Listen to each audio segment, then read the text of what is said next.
محمد كما صليت على إبراهيم وعلى آل إبراهيم في العالمين إنك حميد مجيد. أعوذ بالله من الشيطان الرجيم. بسم الله الرحمن الرحيم. ولقد أرسلنا نوحا إلى قومه فلبث فيهم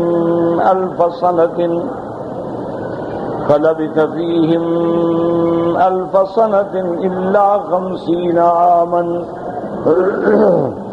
فأخذهم الطوفان وهم ظالمون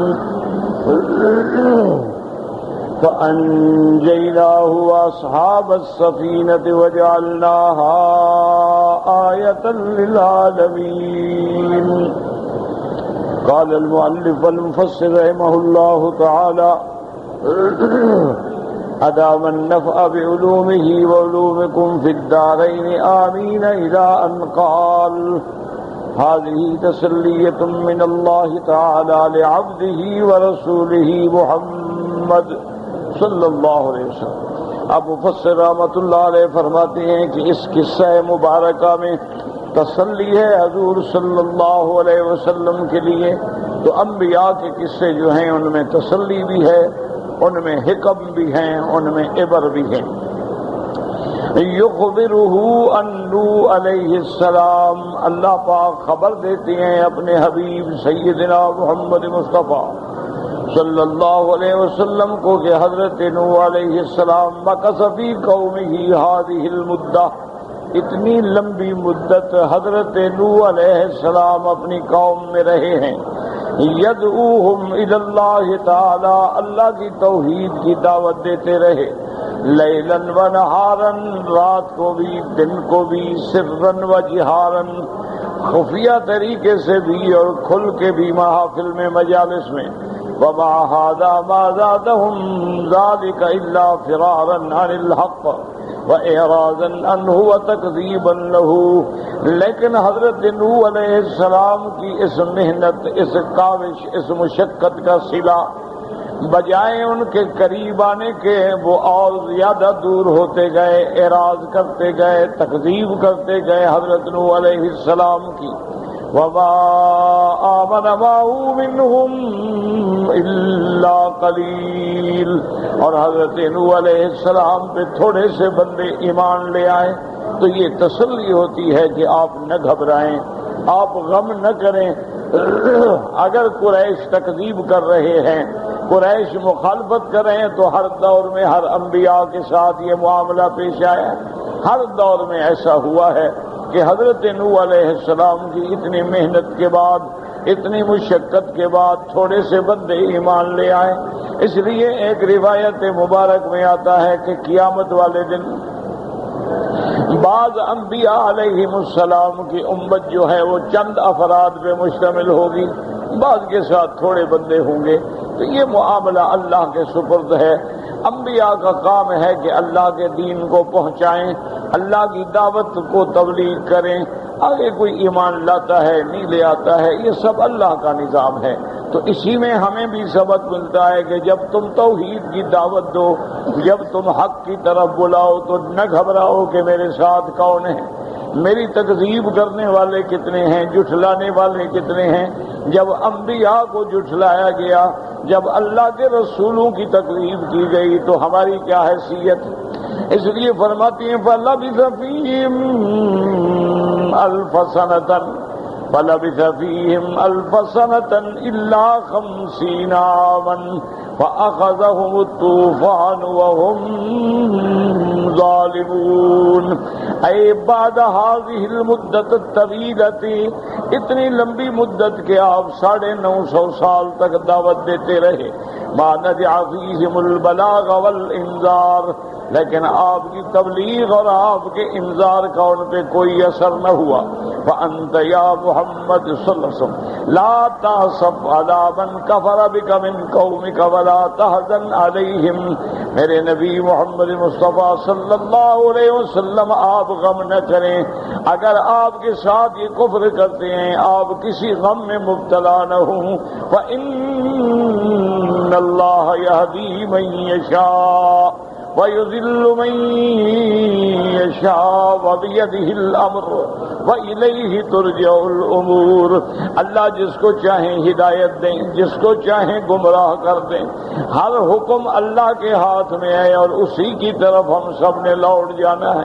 تو دائی کے ذمے ہوتا ہے کہ وہ دین پہنچا دے، دائی کے ذمے ہوتا ہے کہ وہ دعوت دیتا رہے، باقی ہدایت دینا اللہ کے کام ہے، جس کو چاہیں ہدایت دیں اور جس کو چاہیں ہدایت نہ دیں۔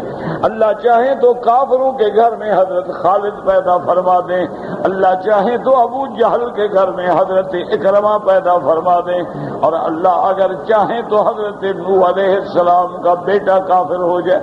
یہ اللہ کا نظام ہے، آپ کے ذمہ دعوت ہے۔ اور اسی طرح یاد رکھیں کہ نوح علیہ السلام کے قصے میں اللہ تبارک و تعالی نے یہ تو واضح بیان فرما دیا کہ آپ کی مدت دعوت جو ہے وہ 950 سال ہے، لیکن طوفان کے بارے میں قرآن پاک نے بیان نہیں کیا کہ طوفان کہاں آیا۔ اس لیے بعد میں اسرائیلی روایات کا ایک تومار ہے، وہ کہتے ہیں دنیا کی جو اللہ کی زمین تھی سب پہ طوفان آیا، حتیٰ کہ بعد روایات میں ایسے قصے بھی لکھے گئے کہ جب طوفان آیا ہے تو کشتی نوح علیہ السلام جو ہے وہ اللہ کے گھر کے باہر بھی پھری ہے، لیکن اللہ کے قرآن میں اس بارے میں کوئی بات نہیں۔ تو ایک اصول یاد رکھیں کہ جس بات کو اللہ کا قرآن ہی مبہم چھوڑ دے، یعنی اس پہ آپ وضاحت نہ فرمائیں، اس میں بحث ہی نہ کریں۔ اسی لیے علماء مفسرین رحمہم اللہ فرماتے ہیں ابہموہ کما ابہمہ اللہ، کہ جس چیز کو خود خالق کائنات نے مبہم چھوڑا ہے تو ہمیں بحث کرنے کی کیا ضرورت ہے، کیونکہ اللہ خالق کائنات ہیں، تمام مخلوقات کے خالق جو ہیں وہ اللہ تبارک و تعالی کی ذات ہے۔ اگر بندوں کا فائدہ ہوتا تو اللہ لازماً بیان فرما دے۔ تو جس چیز کو اللہ نے بیان فرمایا ہے اس میں حکمت ہے، اور جس چیز کو اللہ نے بیان نہیں فرمایا اس میں بھی حکمت ہے۔ اب اسی طرح دیکھیں کہ اصحاب کہف کا کتنا بڑا عظیم واقعہ ہے کہ اللہ نے قرآن مقدس میں اصحاب کہف کے واقعے کو ذکر فرمایا ہے، اور صرف اصحاب کہف نہیں ہیں، ذوالقرنین کا واقعہ ہے، اور اس کے بعد یعنی سیدنا موسیٰ علیہ السلام اور خضر علیہ السلام کے واقعات ہیں، لیکن سورت کا نام بھی سورت الکہف ہے، یعنی وہ واقعہ اتنا اہم ہے کہ اللہ نے اس سورت کا نام بھی ان سے منسوب کر دیا۔ اب اللہ نے یہ بیان نہیں فرمایا کہ وہ کتنے آدمی تھے، صرف اتنا ذکر فرما دیا کہ اذ اول فتیۃ الی الکہف، کہ جب نوجوانوں نے غار میں پناہ لی۔ کتنے نوجوان تھے، کون تھے، کیا نام تھا، اللہ نے ذکر ہی۔ اب بلا وجہ ہم ٹکریں مارتے رہیں کہ وہ اتنے آدمی تھے، ان کے نام یہ تھے، تو یہ ساری باتیں جو ہیں خارج از بحث ہیں کہ نہ قرآن ذکر کرتے ہیں اور نہ سرکار دو عالم نے ذکر فرمایا۔ بعض لوگوں نے نام بھی لکھے ہیں کہ اصحاب کہف کے یہ نام ہیں، اچھا بعض لوگوں نے تو اس کو باقاعدہ تعویذ بھی بنا ڈالا ہے۔ حالانکہ جب اللہ قرآن میں ان کا نام ذکر ہی نہیں فرماتے ہیں، اور حضور پاک کو بھی اللہ اگر خبر دیتے حضور بتلا دیتے، تو بہت سارے ایسے واقعات ہیں، جیسے اللہ فرماتے ہیں وَأَوْحَيْنَا إلى أم موسى کہ ہم نے موسیٰ علیہ السلام کی والدہ کے دل میں القاء فرمایا، وحی فرمائی، خفیہ طریق سے ان کے دل میں ڈال دیا، لیکن اللہ ذکر نہیں فرماتے کہ ام موسیٰ کا نام کیا تھا۔ تو بس ٹھیک ہے، جب اللہ نے فرما دیا ام موسیٰ، بات ختم ہو گئی۔ اب ہم بلا وجہ بحثوں میں پڑیں گے، جی موسیٰ علیہ السلام کی ماں کا نام یہ تھا، کوئی کہے یہ تھا، کوئی کہے یہ تھا، تو یہ بلا وجہ بات۔ اسی طرح اللہ فرماتی امرأۃ العزیز، عزیز کی بیوی جس نے سیدنا یوسف علیہ السلام پہ ڈورے ڈالے، امرأۃ العزیز نام نہیں لیا۔ اب لوگوں نے قصہ کہانیاں کتابیں بھی لکھ ڈالی یوسف زلیخا کی بھی۔ زلیخا کا نام کس روایت میں ہے؟ سوا اسرائیلی روایات۔ کسی نے کہا راحیل نام تھا، کسی نے کہا زلیخا تھا۔ جب اللہ نے نہیں بتلایا تو ہمیں کیا ضرورت ہے اس میں پڑھنے کی؟ نام زلیخا تھا، راحیل تھا، کوئی بھی تھا۔ تو اس لیے ہمیشہ یاد رکھیں کہ علماء فرماتے ہیں کہ جس کلام کو، جس قصے کو اللہ تبارک و تعالی مبہم چھوڑ دیں، اس کے مبہم چھوڑنے میں حکمت ہے۔ اسی لیے آج مستشرقین نے، اعدائے اسلام نے، اعدائے دین نے ایک بڑی لمبی بحث چھیڑی ہے کہ جی نوح علیہ السلام کا طوفان جو ہے وہ ساری کائنات میں آیا تھا، لیکن علامت طوفان اتنی ہے کہ بھی ایک تندور سے پانی نکلے گا۔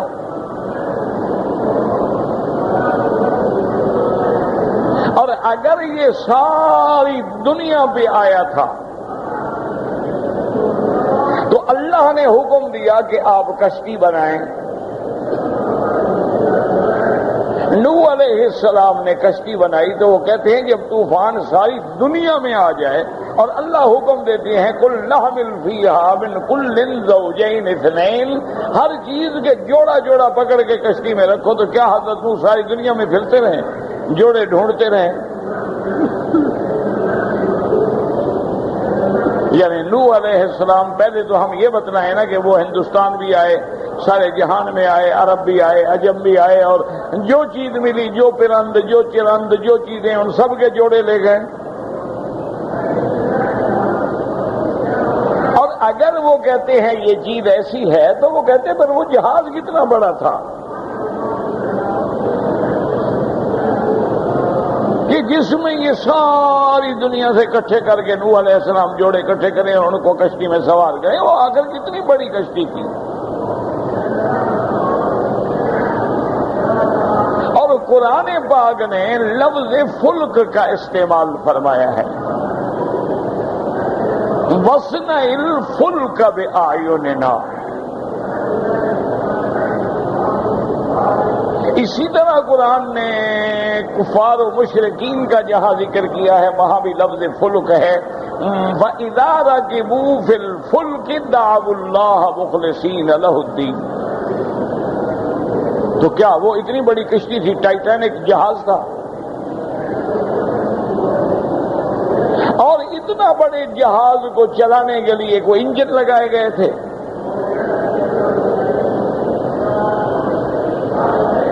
اور پھر وہ طوفان اگر ساری دنیا پہ آ گیا، ساری زمین پہ آ گیا، جہاں مخلوق تھی وہاں بھی آیا، جہاں نہیں تھی وہاں بھی آیا۔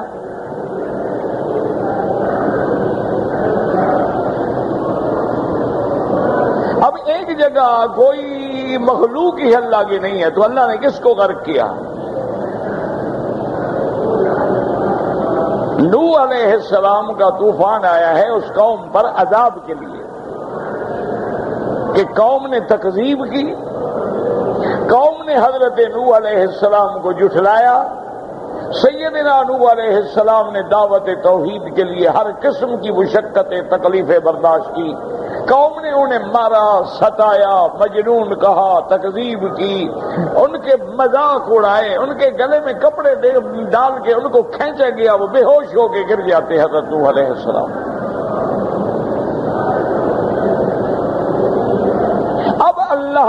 کی دعا کو قبول کیا جب انہوں نے دعا مانگی. تو اب اس کا معنی یہ تو نہیں ہے کہ ساری زمین پہ جو بھی مخلوق تھی سب پہ طوفان آ گیا. اس کا مطلب تو یہ ہوا کہ نوح علیہ السلام کی دعوت جو تھی وہ ساری دنیا کو پہنچی. پھر اللہ کے قرآن کو سمجھے. کیوں اللہ کسی قوم کو عذاب نہیں دیتے جب تک نبی نہ بھیجیں، رسول نہ بھیجیں. وما كنا معذبين حتى نبعث رسولا. تو پہلے تو ہم یہ ثابت کریں نا کہ نوح علیہ السلام ہر جگہ پہنچے تھے، دعوت دی تھی اور سب نے نہیں مانا. اور ادھر اللہ قرآن میں کہتا ہے وَلَقَدْ أَرْسَلْنَا نُوحًا إِلَىٰ قَوْمِهِ.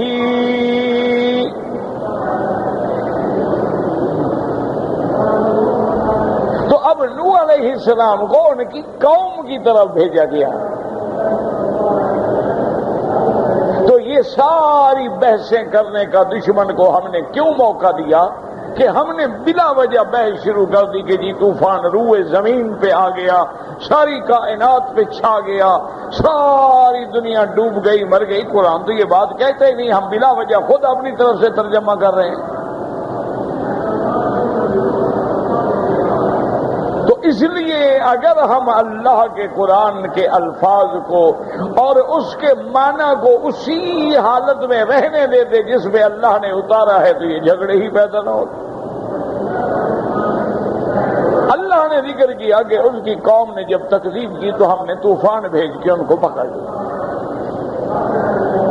اب نوح علیہ السلام آئے ہیں ارمینیا کی طرف، اور اسی طرح زیادہ سے زیادہ آپ دیکھ لیں ازبکستان، ارمینیا، شام، اردن اور عراق کا کچھ حصہ، اس علاقے میں حضرت نوح علیہ السلام تشریف لائے ہیں. وہی طوفان آیا اور وہی پھر جبل جودی پہ جا کے آپ کی کشتی کنارے پہ لگی. تو اسی لیے علماء نے فرمایا ہے کہ ان بحثوں میں بلا وجہ نہ پڑا کریں. اب سیدنا یوسف علیہ السلام کے قصے کو آپ دیکھیں کہ اتنا عظیم الشان قصہ ہے کہ جس کو قرآن خود کہتا ہے کہ نحن نقص علیک احسن القصص. اور پھر اللہ نے حضرت یوسف علیہ السلام کے قصے کو بڑی تفصیل سے بیان فرمایا ہے. آپ کا بچپن ہے، آپ کی جوانی ہے، بھائیوں کی مخالفت ہے، بھائیوں کا ان کو لے جانا ہے، کنویں میں ڈالنا ہے، کنویں سے نکلنا ہے، آپ کو غلام بنا کے بیچا جانا ہے، پھر مصر کی سرزمین میں آپ نے بکنا ہے، پھر عزیز کے گھر، ساری تفصیل ہے. لیکن اللہ نے یوسف علیہ السلام کے بھائیوں کا نام نہیں دیا.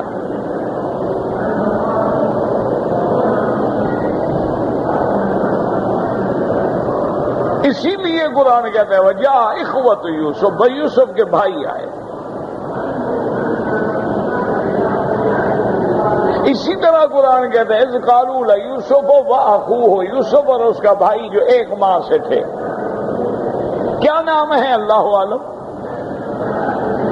اب لوگوں نے کہا اس کا نام بنیامین تھا، اس کا نام یہودا تھا، اس کا نام فلاں تھا. نہ قرآن میں ہے نہ حدیث میں ہے.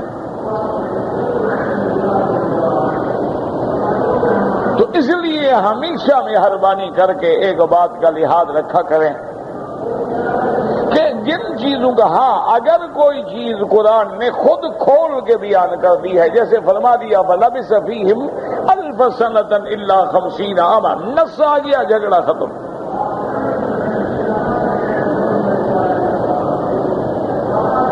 اور ہمیشہ یہ یاد رکھیں کہ جو معاملہ منسوس ہوتا ہے، یعنی اللہ کا قرآن ہے یا حدیث رسول عربی ہے، حدیث مشہور ہے، متواتر ہے، قطعی ثبوت ہے، قطعی دلالہ ہے، وہاں اختلاف کا کوئی سوال ہی پیدا نہیں ہوتا.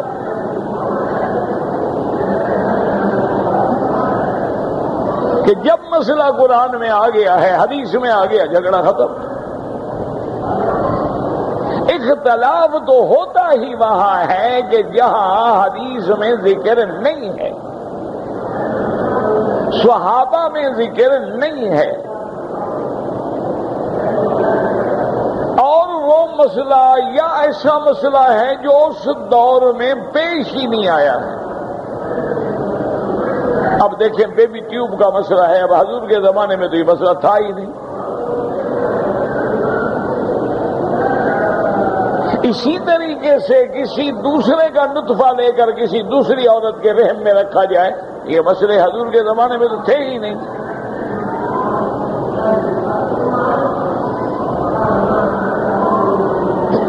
کسی دوسرے بندے کا گردہ لے کے دوسرے بندے کو لگا دیا جائے، حضور کے زمانے میں تو یہ تھا نہیں۔ اب حدیث سے کیسے ثابت کریں گے؟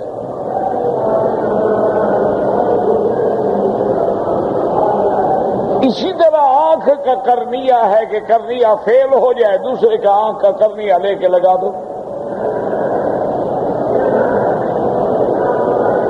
اسی طرح اب حالات ہیں کہ کسی بندے کا دل کے جو عروق شعریہ ہوتے ہیں، جو خفیف سی رگیں ہوتی ہیں جن کے ذریعے خون پہنچتا ہے، اگر وہ بند ہو جائیں تو ان میں کبھی تو ہوتا ہے کہ وہ بلور ڈال کے کھول دیتے ہیں، کبھی کھول نہ سکیں تو پھر بائی پاس آپریشن کرتے ہیں، کبھی آپریشن کر کے وہ ٹھیک ہو جاتے ہیں، کبھی وہ پوری کی پوری ٹیوب بھی بدلنی پڑتی ہے۔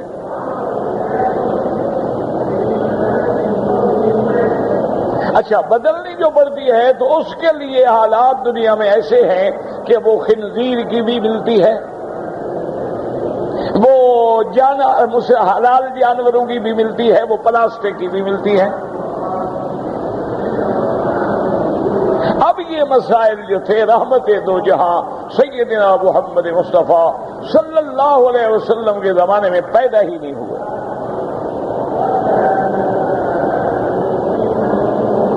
اس لیے ہمیشہ یاد رکھیں کہ اب ہم مجتہدین کے محتاج ہوں گے،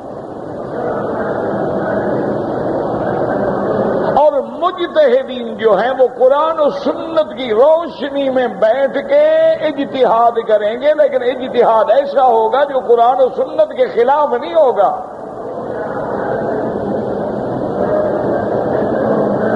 اگر مسئلہ قیاسی ہے تو قیاس بھی قرآن و سنت پہ کیا جائے گا۔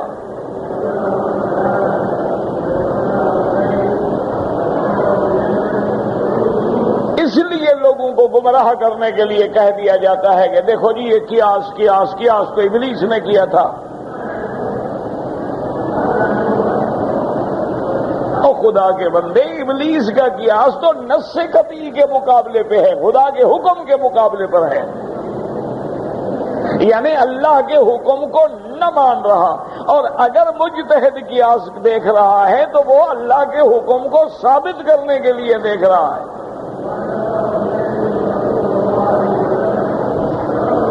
تو دونوں میں آسمان زمین کا فرق ہے۔ خدا کے لیے غور کریں کہ بھی ابلیس نے قیاس کیا، اللہ کے حکم کو ٹھکرا دیا، اللہ کے حکم کو نہ مانا، اور اللہ نے فرمایا کہ ما منعک ان تسجد اذ امرتک۔ تو اس لیے ہمیشہ جھگڑوں میں نہ پڑا کریں۔ اپنے ایمان کو بچانے کے لیے، دین کو بچانے کے لیے سب سے احسن طریقہ یہ ہے کہ جو اللہ کے قرآن میں ہے اس سے زیادہ میں نہ الجھیں۔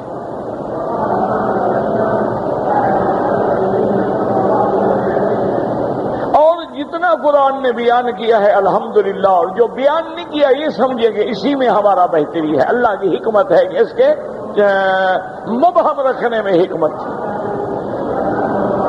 ورنہ اللہ سارے یوسف علیہ السلام کا قصہ بیان کر سکتے ہیں، بھائیوں کے نام نہیں بتا سکتے، ضرورت ہی نہیں۔ اچھا، اور حکمتیں بھی ہیں نا، یاد رکھو۔ تو اللہ اکبر، اللہ ہمیں سمجھنے کی توفیق دے۔ واقع آتا ہے کہ ایک دفعہ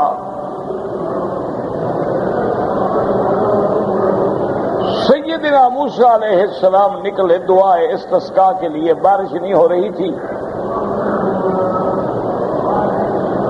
دعا ہوئی لیکن بارش نہیں آئی۔ اللہ سے عرض کیا، اللہ نے فرمایا کہ تمہارے اس مجمع میں ایک چغل خور تھا، نمام، اس کی وجہ سے دعائیں جو ہیں وہ رد ہو گئی۔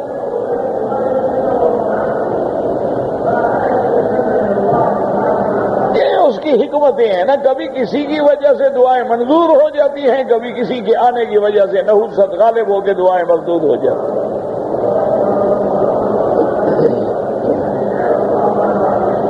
تو موسیٰ علیہ السلام نے سادگی سے عرض کیا کہ اللہ میاں ہمیں ذرا بتا دیں، ہم اس کو نکال دیں، نہ آنے دیں۔ اللہ نے فرمایا میں چغل خوری سے منع کرتا ہوں، پھر میں خود بتاؤں۔ عقل کرو، کیا پوچھ رہے ہو، کیا مانگ رہے ہو؟ میں تو منع کرتا ہوں کہ کسی کی غیبت نہ کی جائے، چغل خوری نہ کی جائے، اب میں خود بتاؤں کہ وہ فلانا بندہ ہے؟ بس جو ہے سو ہے۔ تو اس لیے بات کو سمجھیں کہ ہر بات میں حکمت ہے۔ اللہ نے یوسف علیہ السلام کے قصے میں بھائیوں کا نام نہیں لیا، کیونکہ بھائیوں سے بہت بڑی غلطی ہوئی، بھائیوں سے بہت بڑی خطا ہوئی کہ اپنے بھائی کو، اور بھائی بھی وہ جو پیغمبر ہوگا، نبی ہوگا، اس کے ساتھ یہ معاملہ کیا، اس کو لے گئے، مارا، کنویں میں ڈالا، بیچ دیا، غلام بنا دیا۔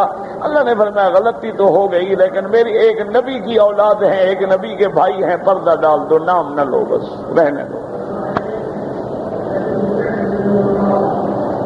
اللہ نے بھی پردہ ڈال دیا۔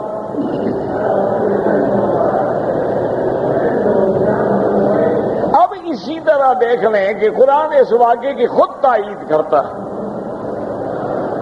جن کو اللہ نے قرآن کا علم دیا ہے وہ جانتے ہیں کہ قرآن اپنے آپ کو خود بیان کرتا ہے، تفسیر کرتا ہے۔ جب حضرت یعقوب علیہ السلام مصر میں پہنچ گئے، ابا آ گئے، خاندان آ گیا، سارے مل گئے، خوشی ہو گئی، باپ بیٹا مل گئے۔ اتنی مدت کی جدائی کے بعد اللہ نے ملاپ نصیب کیا، اور اس شان سے نصیب کیا کہ جب یوسف گھر سے نکلے تھے تو ایک بچے تھے اور بھائیوں کے ہاتھ میں قید تھے، آج جو تخت مصر پہ بادشاہ بن کے بیٹھا۔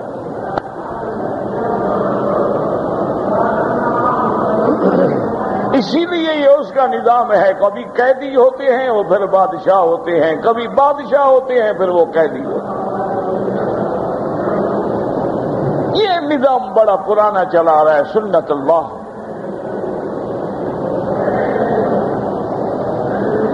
اب یوسف علیہ السلام سے جب والد نے حال حوال پوچھا، ہاں بھائی مدت کے بعد ملے ہیں، کیا گزری؟ تو حضرت یوسف علیہ السلام قرآن کہتے ہیں، انہوں نے فرمایا اخرجنی من السجن وجاء بكم من البدو۔ اللہ کا قرآن کہتا ہے کہ حضرت یوسف علیہ السلام نے کہا کہ ابا جان، اللہ کا بڑا کرم ہے کہ جس نے مجھے جیل سے نکال کے تخت پہ بٹھایا اور آپ کو جنگل سے، دیہات سے لے کے میرے ساتھ ملا دیا۔ اب حالانکہ قصہ تو حضرت یوسف شروع کرتے کہ ابا جان آپ سے لے کر مجھے بھائی جب گئے تھے کنویں میں ڈالا، لیکن وہاں ذکر نہیں کیا۔ حال تو وہاں سے شروع کرتے نا کہ جی میں آپ کے گھر سے جب گیا تھا تو مجھ میں کیا گزری، میرے بھائیوں نے میرے ساتھ کیا کیا، لیکن یوسف نے نہیں کہا۔ اچھا پھر یہ بھی نہیں کہا کہ جناب دیکھیں میں غلام بن کے بک گیا، امراۃ العزیز نے مجھ پہ ڈورے ڈالے، پھر الٹا مجھے جیل بھجوا دیا، یہ بھی نہیں کہا۔ جیل سے نکلنے سے قصہ شروع کیا، جیل جانے سے شروع نہیں کیا۔ علماء نے لکھا یہ شان کریم تھی، یہ شان کرم تھی یوسف علیہ السلام کی۔ اسی لیے میرے آقا نے فرمایا الکریم ابن الکریم ابن الکریم ابن الکریم، یوسف ابن یعقوب ابن اسحاق ابن ابراہیم علیہم الصلوات والتسلیم۔ یہ شان کرم ہے پیغمبر کی کہ اس نے جیل جانے کا ذکر نہیں کیا کہ ان لوگوں نے تو ظلمن جیل بھجوایا تھا۔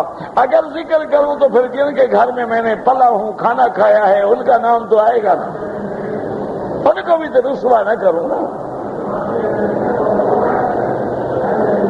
تو اگر پیغمبر اتنا کرم فرماتے ہیں، اللہ تو اکرم الاکرمین ہے، وہ تو ارحم الراحمین ہیں، وہ بھی اپنے بندوں پہ پردہ ڈال دیتے۔ نام نہیں لیا تو حکمت ہے، اور نام لیا ہے تب بھی حکمت ہے۔ سارے قرآن میں آپ دیکھ لیں میرے محبوب کے کتنے صحابہ ہیں، لاکھوں صحابہ، لیکن اللہ نے قرآن میں اگر نام لیا ہے تو حضرت زید کا لیا ہے، حالانکہ حضرت ابو بکر زید سے افضل ہیں، حضرت عمر افضل ہیں، حضرت عثمان افضل ہیں، حضرت علی افضل ہیں، عشرہ مبشرہ افضل ہیں، حضرت ابو بکر کا بھی نام نہیں لیا ہے، ویسے ذکر کر دیا کہ ثانی اثنین اذ ہما فی الغار،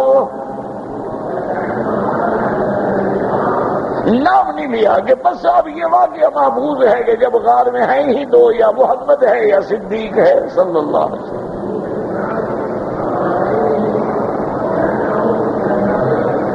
اللہ کی شان ہے نا جی کہ ثانی اثنین، اگر جنگل میں ہوتے تو دشمن کہتے کہ پتہ نہیں کوئی اور آدمی ہوگا، غار تو ایک محدود سی جگہ ہے نا، اس میں تو کوئی چھپ نہیں سکتی نا بات۔ اچھا ثانی اثنین کا بھی ذکر کیا، غار کا بھی ذکر کیا، لیکن غار کا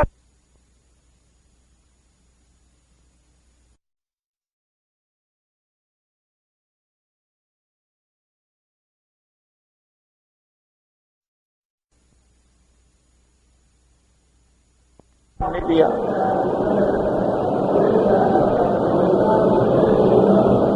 یہ ساری اللہ کی حکمتیں ہیں، اللہ کے شان ہیں کہ جس چیز کو بیان فرماتے ہیں اس میں بھی الحمدللہ، اگر کسی چیز کو اللہ نے بیان نہیں فرمایا تب بھی الحمدللہ، آمنا باللہ، ہر چیز میں اس کا حکم ہے، ہر چیز میں اس کی حکمت ہے۔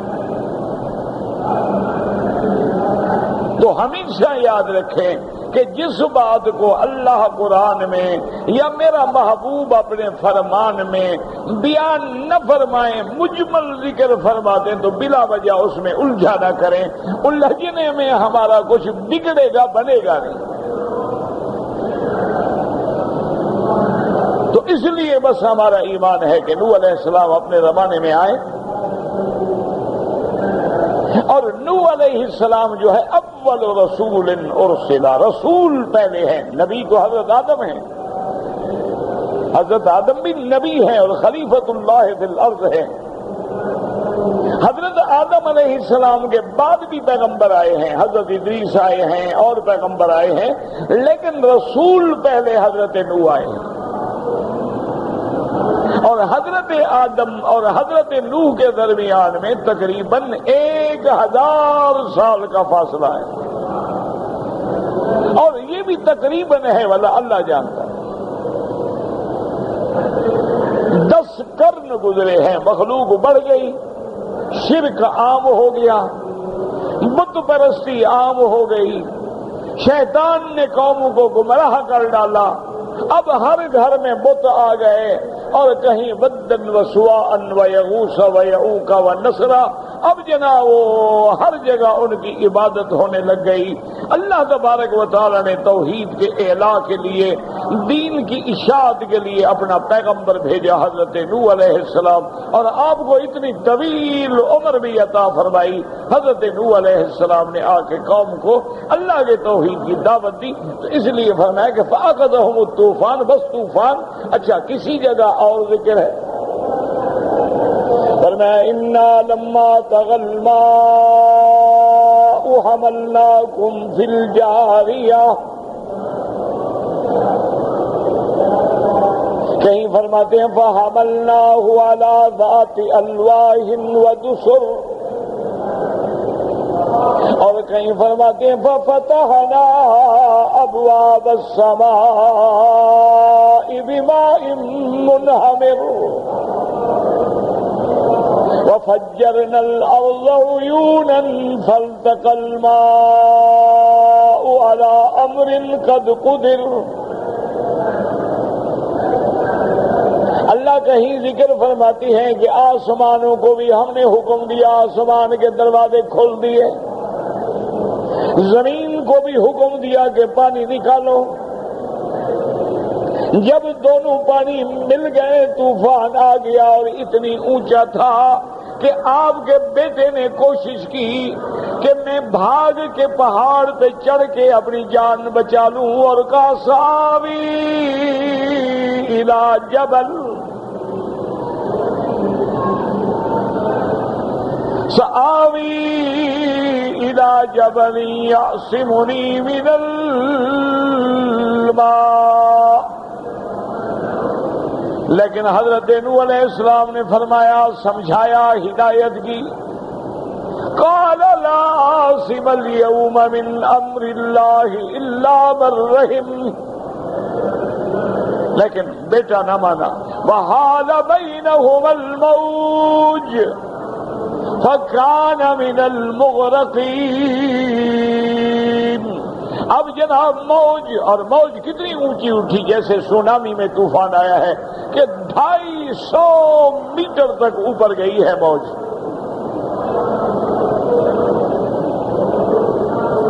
اسی طرح آپ دیکھ لیں کہ جو لوگ حیران ہوتے ہیں کہ قیامت میں پہاڑ کیسے چلیں گے اور پہاڑ کیسے ریزہ ریزہ ہو جائیں گے، آپ نے زلزلے میں دیکھ لیا کہ پہاڑ اپنی جگہ سے ہل گئے.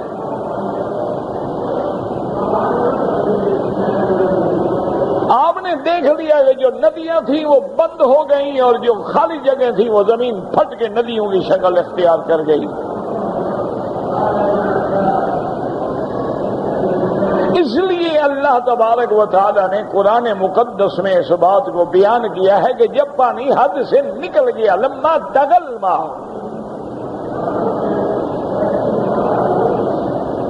اور پھر وہ پانی جو تھے آسمان کا بھی تھا اور زمین کا بھی تھا. ابواب السماء بماء منہمر وفجرنا الارض عیونا. اور آگے یہ پانی ایسے مکس ہو گئے کہ پھر ایک بن گیا. اللہ نے یہ نہیں فرمایا فالتقى الماءان، دو پانی ملے، آسمان کا بھی زمین کا. فرمایا فالتقى الماء، کہ جب دونوں مل گئے تو پانی.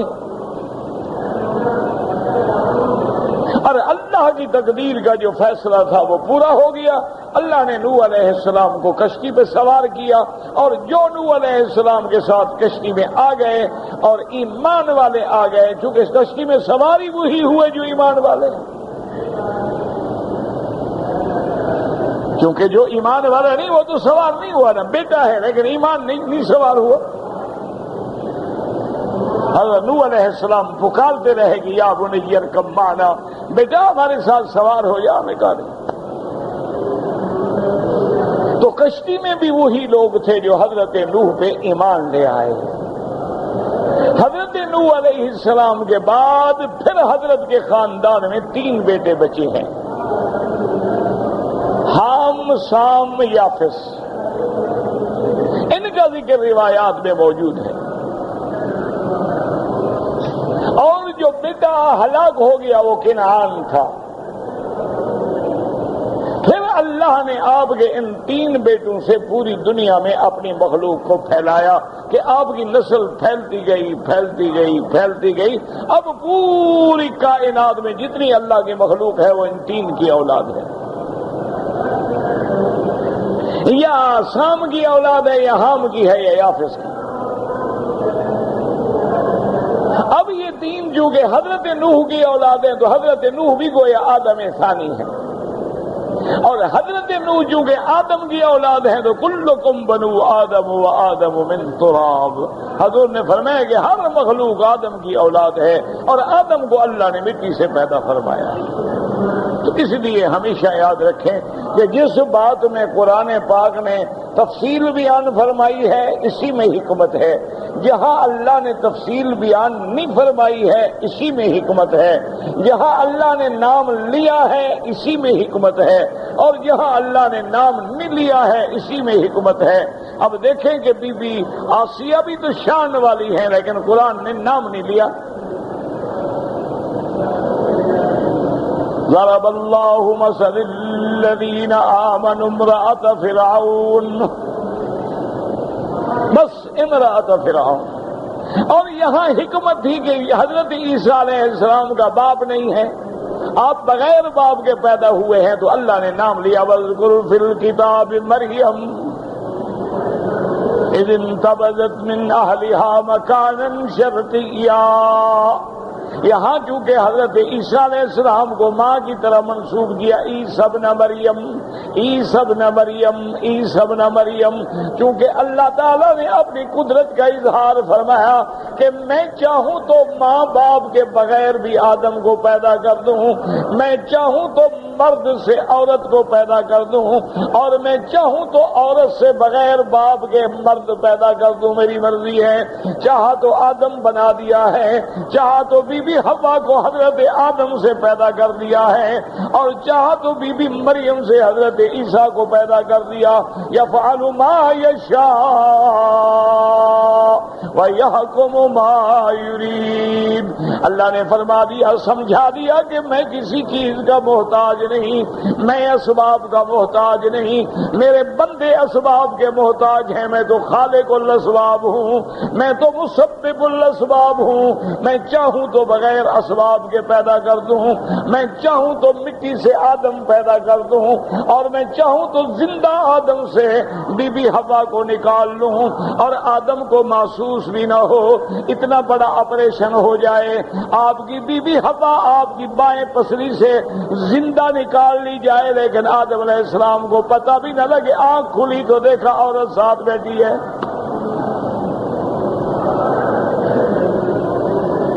یہ اللہ کا نظام ہے، اور دعا کریں کہ اللہ ہمیں اپنے قرآن کو سمجھنے کی اور اس پہ عمل کرنے کی توفیق دیں اور خاتمہ ایمان پہ فرمائیں۔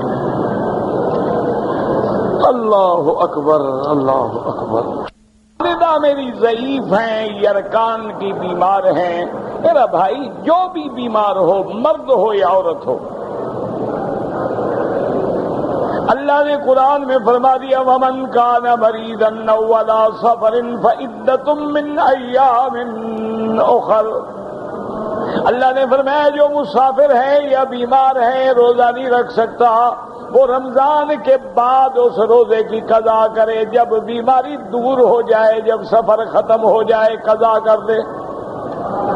اچھا، بعض بیماریاں ایسی ہیں جو ٹھیک ہی نہیں ہوتی، تو اللہ نے وہ بھی بیان کر دیا وَعَلَى الَّذِينَ يُطِيقُونَهُ فِدْيَةٌ طَعَامُ مَسْكِينٍ، کہ اگر ایسی بیماری ہے کہ اس سے شفا ملنے کی کوئی امید نہیں ہے، تو ایک دن کے روزے کے بدلے میں ایک آدمی کو کھانا کھلا دیں، بدل ہو گیا۔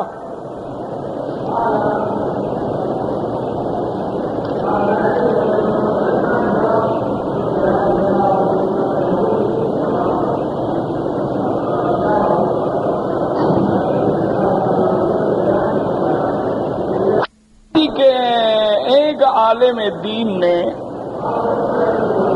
جمعہ کے خطبے میں ارشاد فرمایا کہ داڑھی مونڈنے والا جو ہے وہ 24 گھنٹے کا گنہگار ہے، تو اس میں کیا بات غلط ہے؟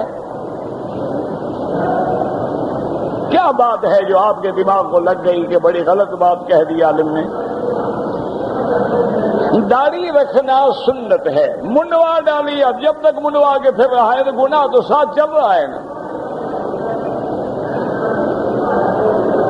دیکھو نا، ایک آدمی ہے نعوذ باللہ جھوٹ بولنا گناہ ہے، لیکن جھوٹ بولا 5 منٹ کے بعد ختم ہو گئی بات، یہ تو سارا ساتھ چل رہی ہے نا داڑھی منڈی ہوئی۔ اسی لیے علماء نے لکھا ہے کہ پہلی دفعہ منڈائے تو صغیرہ ہے، اور بار بار منڈائے تو کبیرہ ہے، اور پھر اسی پہ اصرار رکھے تو اب فاسق بھی ہے، فاجر بھی ہے کہ اپنے گناہ کو ہر وقت ساتھ رکھا ہوا۔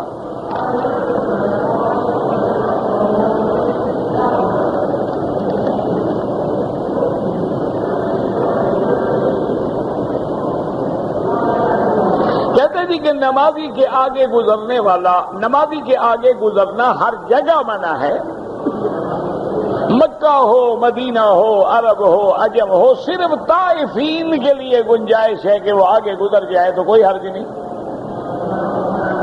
لیکن چونکہ یہاں اتنی بڑی مسجد الحرام ہے اور لاکھوں کا اجتماع ہے اور ہر آدمی نے نکلنا بھی ہے، اگر انتظار کرے تو کب نکلے گا؟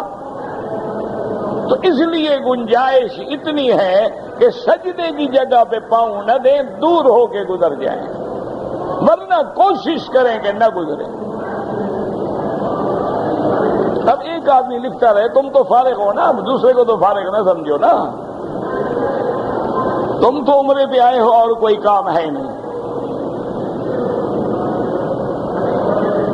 میں نے گاڑی میں نماز پڑھی تھی، گاڑی نہیں روکی، سیٹ پہ بیٹھے، اللہ قبول فرمائے، بس ہو گئی ختم بات، بحث کرنے کی کیا ضرورت ہے؟ جائے تو اس کو غسل خاوند دے سکتا ہے؟ کیا تمہاری بیوی مر گئی تو مسئلہ پیش آیا ہے یا مارنا چاہتے ہو؟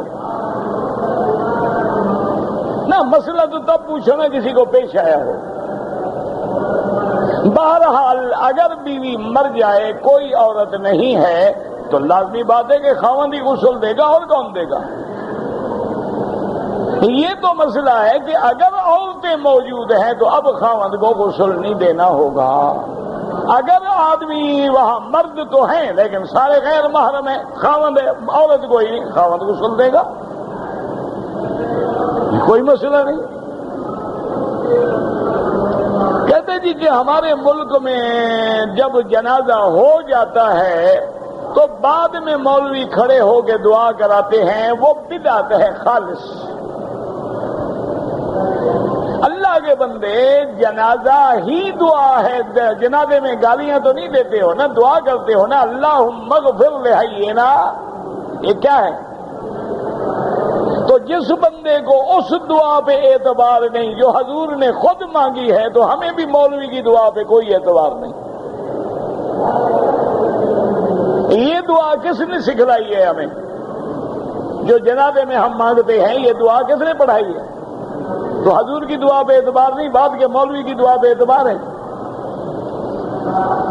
اصل دعا یہ ہے کہ ہم باوضو ہیں، قبلہ رخ ہیں، صفوں میں کھڑے ہیں، نماز کی کیفیت میں ہیں کہ اللہم اغفر لحینا و میتنا و شاہدنا و غائبنا و صغیرنا و کبیرنا و ذکرنا و انسانا، اور اتنی جامع دعا ہے کہ اللہم نقہ عن الخطایا کما ینقى الثوب الابیض من الدنس، اللہم اغسل خطایاہ من الماء والثلج والبرد، اللہم اکرم نزلہ وسع مدخلہ، اللہم اغفرہ ورحمہ وتجاوز عنہ۔ یہ ساری یاد نہ ہو کوئی ضروری نہیں، جتنا یاد ہے اتنا کافی ہے۔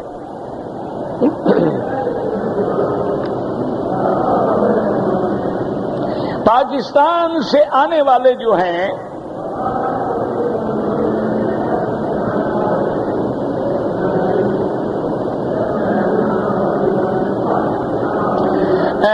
کہ دوسرے عمرے کے لیے اگر احرام باندھیں گے، میرا بھائی مسئلہ سمجھیں، اصل عمرہ تو وہ ہے جو تم نے اپنے ملک سے آتے ہوئے میقات سے احرام باندھا ہے، عمرہ کیا۔ یہ عمرہ جو ہے یہ تو چھوٹے حج کے برابر ہے۔ اب مکے میں رہتے ہوئے تمام ائمہ کے نزدیک افضل یہ ہے کہ اپنا وقت زیادہ طواف میں گزاریں۔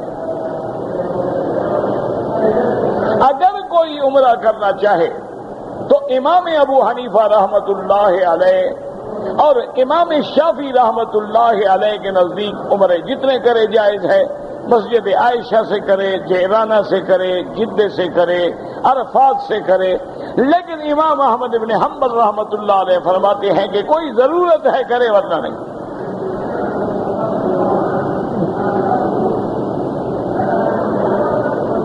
کوئی آدمی دھوکہ دینے کے لیے داڑھی کالی کرے، دھوکہ دینا ویسے حرام ہے، مسئلے پوچھنے کی کیا ضرورت ہے؟ جب لفظی دھوکہ ہے تو دھوکہ بھی حلال ہوتا ہے کبھی؟ باقی کہ حضرت عمر نے طلاق دلوائی دی، بالکل جھوٹ ہے، جھوٹا قصہ ہے۔ افضل یہ ہے کہ آپ اپنی داڑھی کو کالا رنگ نہ لگائیں، باقی جو مرضی آئے کریں، چونکہ ترمذی شریف میں حدیث مبارک ہے، حضور نے فرمایا غیر الشیب ولو بشیء۔ تو اس لیے علماء کا اجماع ہے اس بات پہ کہ کالا نہ ہو خالص، باقی اس میں آپ مہندی ملا کے براؤن کر لیں اور کوئی اس میں بسمہ ملا دیں، کیونکہ حدیث میں الحنا والکتم، تو الکتم جو ہے اس کہتے ہیں بسمہ کو، بسمہ کہتے ہیں نیل کے درخت کے پتے جو ہوتے ہیں نا، کپڑوں کو جو نیل دیتے ہو، اس کا پودا ہوتا ہے. اس پودے کے پتے جو ہیں وہ سکھا دیں اور وہ جب سوکھ جائے ان کو بھی مہندی میں ملا دیں تو بڑا خوبصورت رنگ آتا ہے داڑھی کا. اور سنت بھی ہے اور حدیث میں بھی ذکر ہے.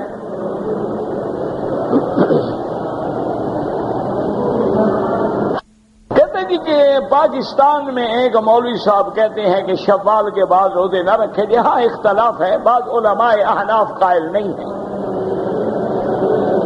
صرف وہ مولوی صاحب اکیلے نہیں کہتے، بہت بڑے بڑے ائمہ نے لکھا ہے. اور بعض جو ہیں اس حدیث مبارک کو لیتے ہیں کہ اگر 6 روزے رکھے گا تو گویا اس نے پورے سال کے روزے رکھ لیے کہ اللہ ایک روزے کے 10 دیں گے تو مہینے کے 300 ہو گئے اور 6 کے 60 ہو گئے تو گویا سال کے روزے ہو گئے.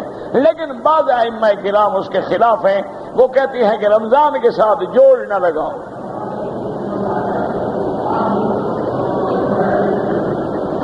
ہم پاکستان سے عمرے کی نیت سے آئے تھے، لیکن ہم جدہ میں آ کے ٹھہر گئے 2-3 دن سے، ابھی بھی ہم جدہ میں ہیں. آپ کے لیے اب افضل طریقہ تو یہ ہے کہ آپ جدہ سے مدینہ منورہ چلے جائیں، زیارت بھی کر لیں، پھر مدینہ منورہ سے احرام میقات سے باندھ لیں. لیکن اگر آپ جدہ سے بھی احرام باندھیں، اگر سفر کرتے ہوئے نیت تھی کہ ہم پہلے جدہ جائیں گے 2-4 دن رہیں گے بعد میں مکے جائیں گے، پھر دم نہیں پڑے گی کہ سفر اول جو ہے مکے کے لیے نہیں ہے. اور اگر نیت عمرے کی تھی لیکن ٹھہر گئے تو پھر دم پڑے گی، چاہے جدہ سے عمرہ بھی کر لیں.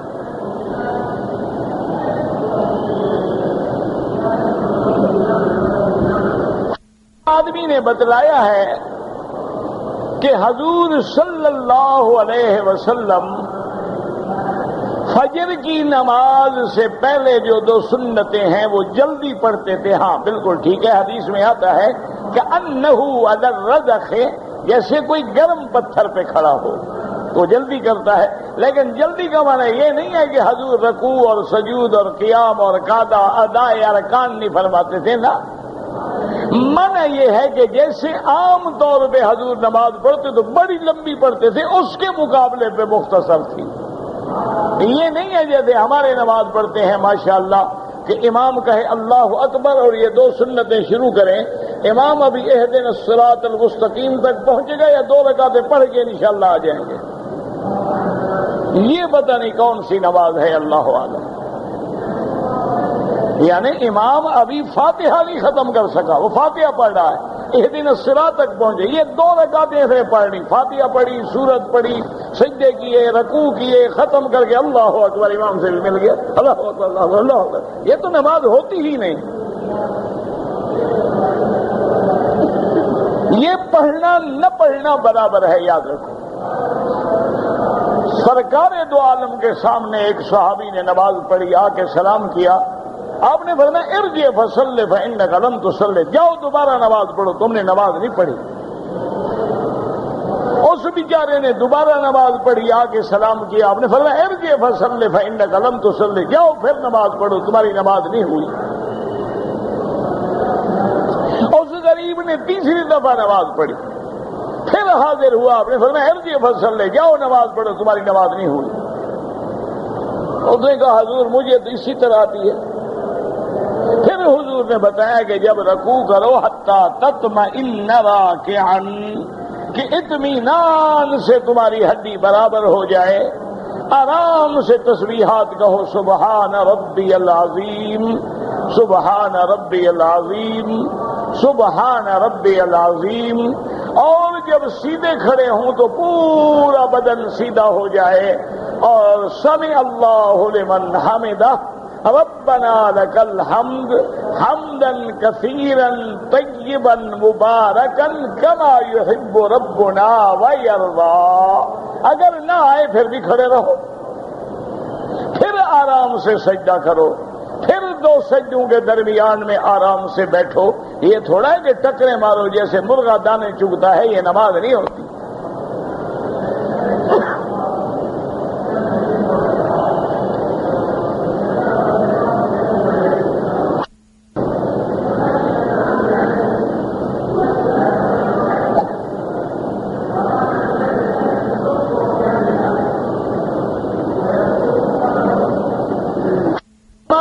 ملک میں ایک رواج ہے کہ اگر ہم کسی سے قرض لیتے ہیں تو اپنی زمین اس کو رہن دیتے ہیں.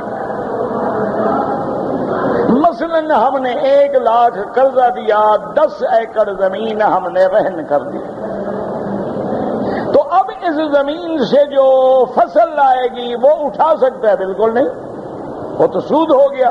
1 لاکھ بھی لے اور 10 سال تک وہ 10 ایکڑ زمین کا فصل بھی اٹھائے، ماشاءاللہ اچھا قرضہ ہے بھائی.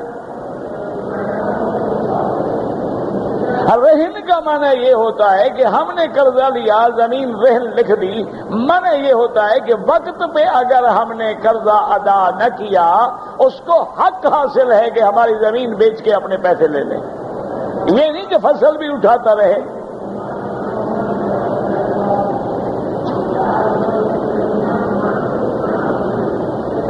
ہندو سے زمین رہن پہ لیا ہے، 12,000 دیا ہے. ایک ہوتا ہے رہن مانا مستاجری لینا، کہ بھئی ہم 12,000 ایکڑ کا قلعے کا دیں گے تو اس سے جو آمدنی ہے وہ تمہاری ہے، وہ تو حلال ہے، اس میں کیا شبہ ہے. ہندو سے لو یا کسی یہودی سے لو. نیا حاجی نے عمرہ کیا، بال 3 جگہ ٹک لگایا، دم بڑھ گئی، بال بھی کٹوائے، ایک بکری دم بھی ادا کرے. اگر کسی کافر کے ہاں بچہ پیدا ہوا ہے، نابالغ مر گیا، اس کا معاملہ اللہ پہ چھوڑ دیں. بعض علماء فرماتے ہیں کہ ماں باپ کے تابع ہوگا، بعض علماء فرماتے ہیں کہ کل مولود یولد علی الفطرت، بچے کا کوئی گناہ نہیں، اللہ اس کو جنت میں بھیجیں گے. اصل بات یہی ہے کہ یہ معاملہ اللہ پہ چھوڑ. اسلام کی لمبائی کتنی تھی؟ مجھے ملے تھے نہ، میری ملاقات ہوئی تھی نہ. تم نے اپنے باپ کا کبھی قد پیمائش کیا ہے؟ تو میں آدم علیہ السلام کا قد پیمائش کرنے کیوں گیا تھا؟ آخر آتا ہے روایات میں 60 ہاتھ، اللہ عالم. قبر کہاں ہے خدا جانے. کعبہ مل گیا، ابھی بھی قبریں ڈھونڈتے ہو. یعنی کعبے میں آنے کے بعد تلاش قبر کی ہے کہ آدم کی قبر کہاں ہے. اللہ کو پتہ ہے جی کہاں ہے. تمہیں ڈھونڈنے کی ضرورت کیا ہے؟ تم لوگ تو آپ یہ خود بنا لو ایک قبر، اوپر غلاف ڈالو کو آدم کی قبر ہے. کوئی کیا ہے؟ 10 سال کے بعد پکی بات ہو جائے گی انشاءاللہ. تمہیں تو قبر ڈھونڈنے کی ضرورت ہی نہیں ہے، تم تو خود بنا دو. اور منت منوتی بھی ٹھیک ٹھاک ملے گی، کیونکہ پیر کی قبر کہاں اور نبی کی کہاں. اللہ کے بندے، جب قرآن حدیث میں ذکر نہیں، اللہ عالم. عصر کے بعد طواف کیا ہے تو حنفی حضرات جو ہیں 2 رکعت مغرب کے بعد پڑھیں، اور حنابلہ کے نزدیک حرم میں ہر وقت جائز ہے. ملتزم بھی جانا ضروری نہیں ہے، مستحب ہے. موقع ملے جاؤ، نہ ملے نہ جاؤ.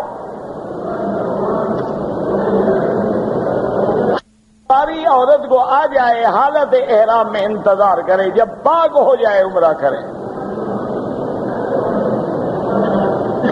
میرا ایک دوست کہتا ہے کہ داڑھی کے متعلق نہ قرآن میں ہے نہ حدیث میں ہے. حضور کی داڑھی نہیں تھی؟ ہاں جی. اور حضور کی حدیث نہیں کہ اوف اللحا وقص الشوارب. ایک ہے داڑھی نہ رکھنا، ایک ہے انکار حدیث کرنا. وہ تو کافر ہو جاتے ہیں، اس کو کہو کلمہ پڑھے.